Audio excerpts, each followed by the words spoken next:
Welcome back to ABC General Hospital Spoilers channel. Today we will learn about the mysterious layers surrounding Michael Corinthos' shaky alibi in the shocking shooting of Drew Cain, where family loyalties and hidden truths could unravel everything in Port Charles. In the tense aftermath of Drew Cain's near-fatal shooting, Michael Corinthos finds himself under intense scrutiny as his alibi begins to fray at the edges, forcing fans to question just how deep his involvement runs in this explosive family feud.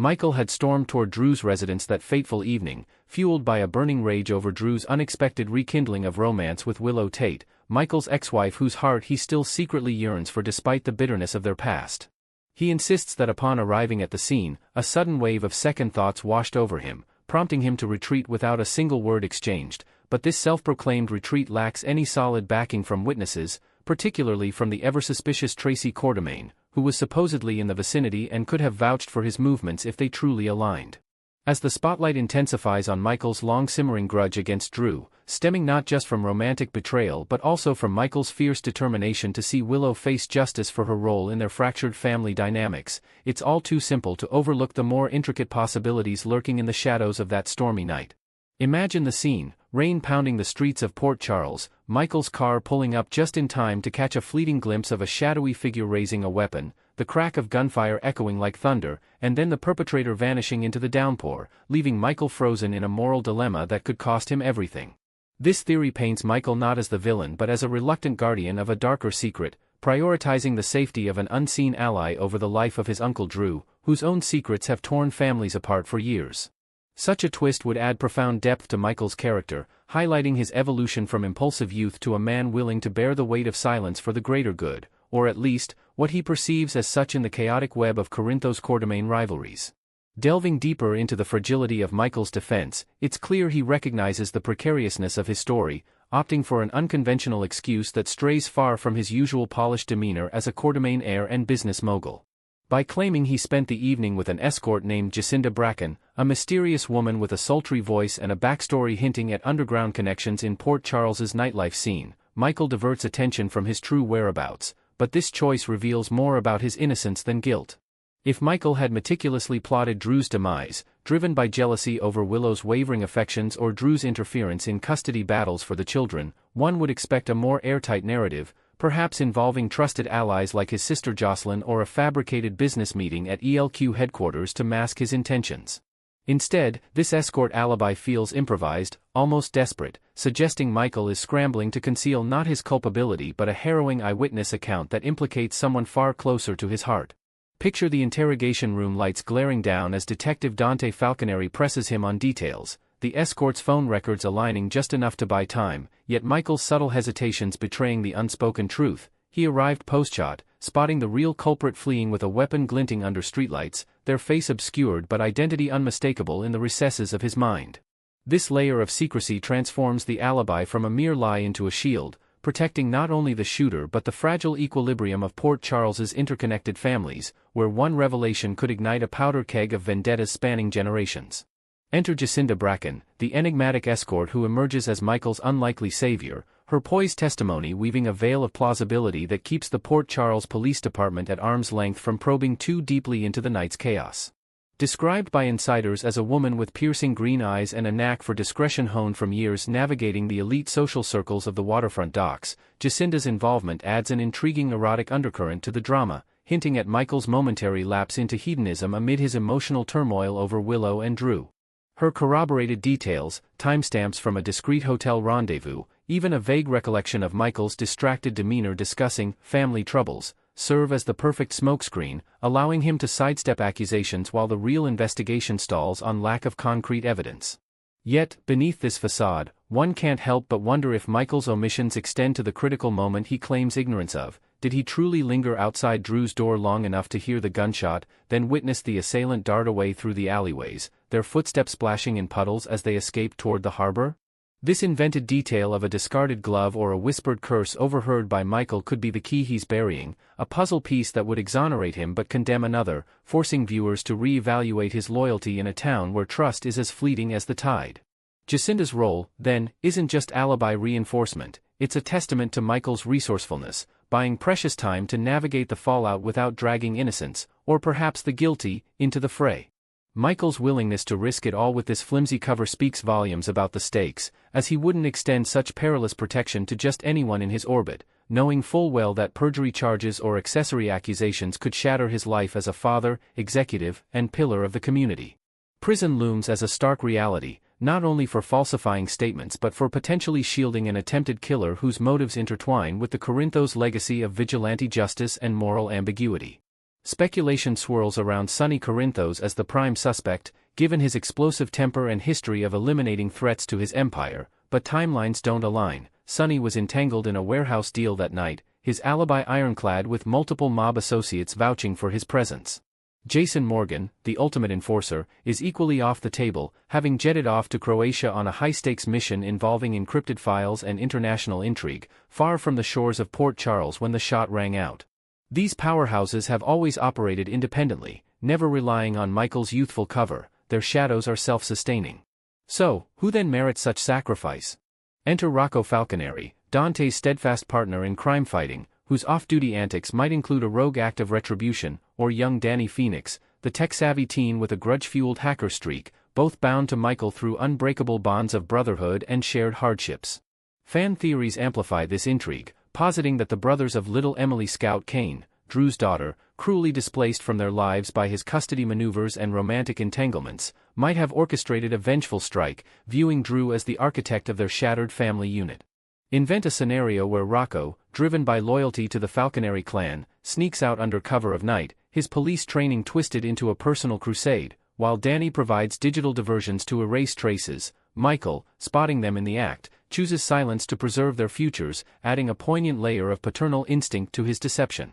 This protective instinct underscores Michael's growth, transforming him from a hot-headed schemer into a strategic guardian, willing to weather the storm for those who mirror his own vulnerabilities. Shifting focus to Willow Tate, her portrayal of innocence in Drew's shooting rings increasingly hollow when viewed through the lens of Michael's potential first-hand knowledge, suggesting she might harbor guiltier secrets than even she comprehends in her fractured psyche. Willow's reunion with Drew was never born of genuine passion but calculated necessity, as she confided to Elizabeth Baldwin during a heartfelt hospital corridor chat, admitting Drew's influence could sway judges in her favor for regaining custody of her children from Michael's grasp, a desperate ploy by a woman still reeling from the betrayal of Drew's affair with her own mother, Nina Reeves. That rainy evening, Willow's solitary wander through the deluge painted her as unhinged, her soaked clothes clinging like a metaphor for her unraveling composure, eyes wild with unspoken torment as she circled back toward Drew's door. Could this descent have culminated in a momentary psychotic snap, her hand trembling on the trigger as suppressed fury erupted, only for amnesia to cloak the deed afterward? The Tate women, and their entangled kin, carry a notorious lineage of mental fragility laced with volatility, Nina's obsessive spirals leading to corporate sabotage, Liesl Albrecht's mad scientist experiments bordering on homicide, and Nellie Benson Jerome's sociopathic manipulations ending in deadly falls, all echoing patterns of emotional overload manifesting in violence. Envision Willow, postshot, fleeing in a daze toward the Metro Court, her mind blanking the horror as she resumes her nurse duties, oblivious to the blood on her conscience. Michael, witnessing this tragic unraveling from the shadows, might have chosen to shield her out of lingering love, seeing in her breakdown a reflection of his own past mistakes with custody wars and lost opportunities. Yet, this protection clashes violently with his current maneuvers to frame Willow, whispering doubts to authorities about her erratic behavior and planting subtle seeds of suspicion. Why the betrayal now, unless it's a calculated ploy to force a confession or draw out the real culprit through misdirection? In Port Charles, where stranger twists abound, like resurrections from the dead or long-lost twins emerging from obscurity, this duality in Michael's actions could signal a masterful game, preserving Willow's facade while steering the investigation toward an unforeseen resolution that binds the fractured lovers once more. Next, we will learn about the explosive tension brewing between Lulu Spencer and Nathan West as fans erupt in outrage over any hint of romance while Maxie Jones lies in a coma. The outcry from devoted viewers has reached fever pitch, with social media platforms like Twitter and Reddit flooded by threads decrying the very notion of Lulu and Nathan crossing the line from friendship to something more intimate. Longtime fans, who have shipped Maxie and Nathan since their heartfelt wedding vows exchanged under Port Charles's stormy skies, argue that such a development would shatter the sacred bond of their enduring love story, especially given Maxie's fragile state after the harrowing car accident that left her fighting for life in General Hospital's ICU. Petitions are circulating online, amassing thousands of signatures urging the show's writers to preserve the couple's legacy, with one viral post from a prominent fan account reading, "Maxie deserves her happy ending, don't let Lulu steal her thunder while she's down." Yet, amid the fury, a vocal minority whispers that this controversial twist could serve a greater purpose, potentially paving the way for an epic reconciliation that reignites the passion between Maxie and Nathan once she awakens from her medically induced slumber. This optimistic viewpoint hinges on the idea that a temporary flirtation might jolt Nathan back to his senses, reminding him of the irreplaceable spark he shares with Maxie, forged through years of trials including kidnappings, betrayals, and the birth of their son James. Imagine the drama unfolding. Nathan, torn by guilt, confesses his momentary lapse to a recovering Maxie in a tear-streaked bedside scene, leading to a forgiveness arc that culminates in a vow renewal ceremony overlooking the Port Charles docks at sunset, complete with heartfelt speeches from their closest allies like Felicia and Mac Scorpio. However, this rosy scenario faces immediate roadblocks, with Damian Spinelli's unwavering loyalty to Maxie casting a long shadow over any potential reunion. Spinelli, the tech-savvy genius who has always played the role of Maxie's steadfast confidant, would undoubtedly detect the lingering embers of her devotion to Nathan during her recovery visits, perhaps through subtle cues like her quickened pulse when his name arises in conversation or old photo albums flipped open in nostalgia. He might even hack into hospital records or Nathan's phone logs to gauge the depth of any indiscretions, positioning himself as the moral compass ready to expose truths that could either salvage or sabotage the couple's future. Complicating matters further, what if Nathan's affections have genuinely shifted during Maxie's prolonged absence, dulled by the relentless stress of single parenthood and the ghosts of his undercover past as a WSB agent? Picture Nathan confiding in his colleague at the PCPD station, admitting over coffee that Maxie's coma has forced him to confront a growing emotional void, one that Lulu's empathetic companionship begins to fill during late-night stakeouts or shared custody worries for little Rocco. This evolution could introduce fresh layers to Nathan's character, drawing on his history of internal conflicts.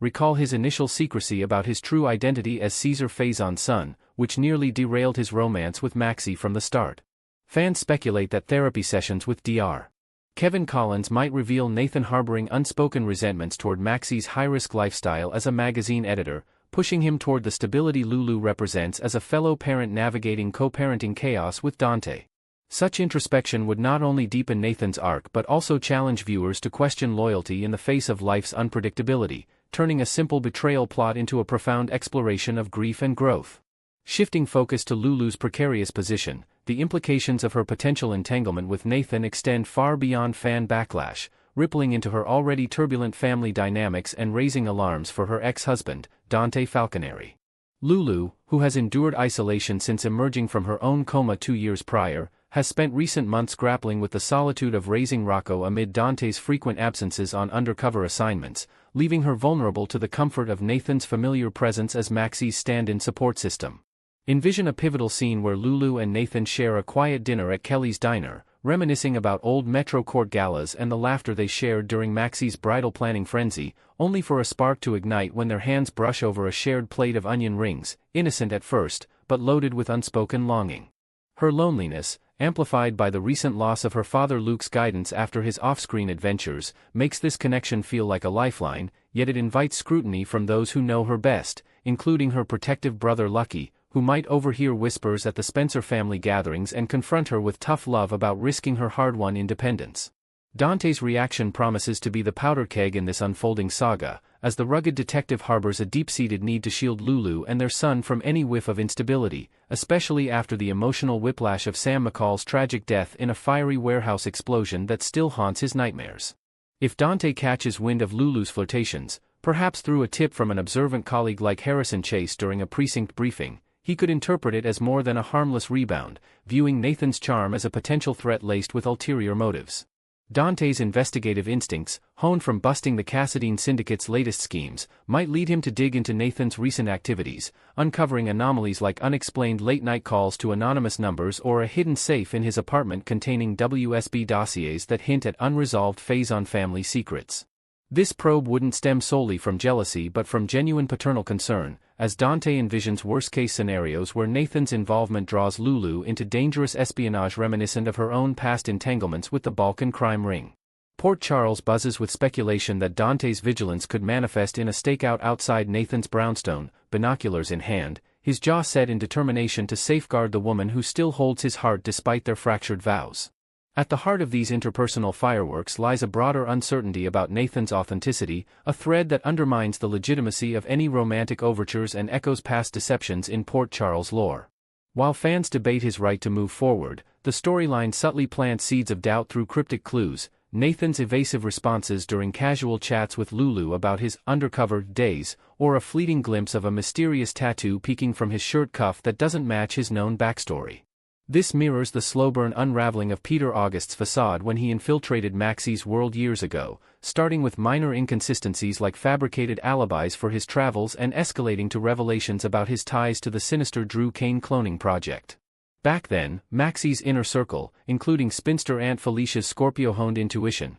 pieced together the puzzle through overlooked details, much like how Lulu's budding closeness with Nathan could trigger similar red flags, from mismatched timelines in his anecdotes to a forged ID spotted in his wallet during a frantic search for Rocco's lost toy. If history repeats, Lulu's affection might inadvertently accelerate the exposure, positioning her as the unwitting catalyst for Nathan's secrets to burst into the open before Maxie's eyelids even flutter. Detective Dante's scrutiny could blur the lines between professional duty and personal possessiveness, painting his inquiries as either a heroic intervention or the overreach of a jilted ex unwilling to let go. Recent episodes have shown Dante shadowing suspects with laser focus, but applying that to Nathan might unearth connections to dormant threats like the revived DVX organization, forcing Dante to collaborate uneasily with old flame Anna Devane for intel. Viewers are divided on whether this jealousy-fueled probe will be framed sympathetically, highlighting Dante's growth from a hot-headed cop to a measured guardian, or as a possessive flaw that alienates Lulu further,